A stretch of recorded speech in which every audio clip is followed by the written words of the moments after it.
We're in this weird place at the moment where everyone seems to agree that AI is at least a bit of a bubble, but no one's quite sure when it's going to pop. Valuations are sky high, revenues aren't great, and the financing is all starting to look a bit circular. So in this video, having already done one on why AI looks a bit bubbly, we thought we'd take a look at what might happen if this bubble were to actually pop, and why the ensuing crash could be worse than you think.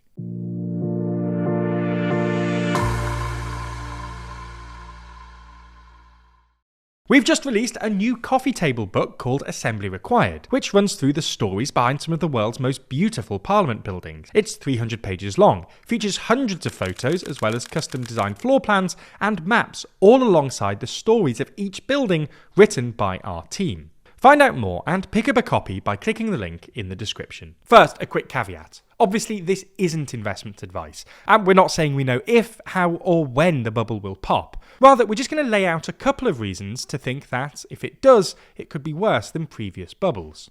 As per usual, we've got 3 reasons. The first reason this bubble might be worse than its predecessors is that a record 30% of America's net household wealth is currently tied up in stocks, which means that an AI-induced stock market crash would be devastating. This doesn't necessarily mean that it would be worse than 2008, which wiped out an estimated 20% of all US household wealth, but it could be. Especially if you also consider the amount of US wealth now tied up in crypto, which could also be wiped out in any AI crash. The second reason is that, this time, the US has less fiscal space to spend its way out of any crisis.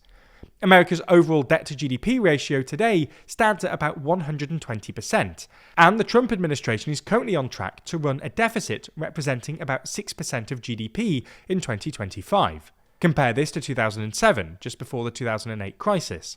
The US had a debt-to-GDP ratio of roughly half that, and ran a tiny deficit representing just 1.1% of GDP. This means that, this time, it'll be harder for the US government to borrow and spend its way out of any ensuing crisis, as it has done in previous crises, like after 2008 or the pandemic. So, those are the first 2 reasons. The wider economy is more exposed to the stock market, and the US has less fiscal space to stimulate its way out of a crisis. On to the third reason, the massive expansion of shadow banking. This is a bit of a simplification, but most states, including the US, at least until relatively recently, like to make a regulatory distinction between banks and other financial institutions. States regulate banks because they're where people keep their money, and because they have the all-important job of controlling the country's money supply. In other words, they're supposed to make sure the amount of money in the system roughly matches the amount of goods and services being produced. Otherwise, if there's not enough, you get deflation, and if there's too much, you get inflation. To make sure this happens, banks are subject to lots of regulation, but in exchange, they usually get some sort of support or backstop from the government. In the US, for instance, chartered banks are subject to regulation limiting how much and to whom they can lend, but in exchange they get certain guarantees, most notably a deposit guarantee and access to the Federal Reserve's so-called discount window, which offers cheap short-term loans. In oversimplified terms, the Federal Reserve limits what American banks can do with the American people's money, but in exchange it promises to basically print money and bail them out if something goes wrong. Other financial institutions are allowed to exist, but they were originally supposed to be exclusively for investments, not deposits, and thus not expected to play such a large role in the US economy. So you get the idea. There's supposed to be a regulatory divide between banks and other financial institutions. The problem, however, is that banking is a lucrative business, and everyone wants to be a bank. This means that there's always a temptation for other financial institutions to basically pretend that they're banks.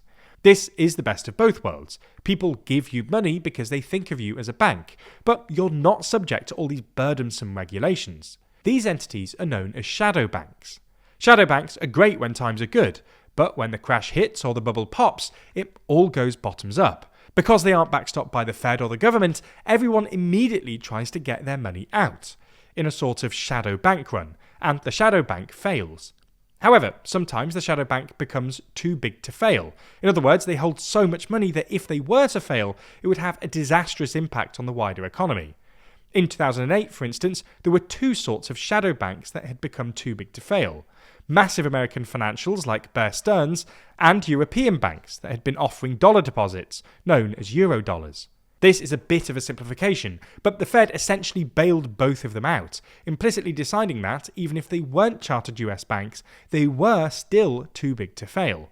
The problem this time around is that shadow banking might well be bigger than it was in 2008. European banks are still issuing dollar deposits, and in the US, non-bank finance, which is today euphemistically known as private credit because it sounds friendlier than shadow banking, has ballooned to a $3 trillion industry, roughly tenfold what it was in 2008.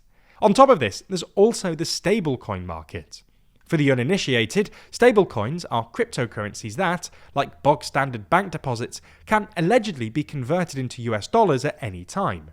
Measuring the size of the stablecoin market is difficult, but everyone agrees it's a rapidly growing industry, in large part because the Trump administration has recently taken steps to regulate it.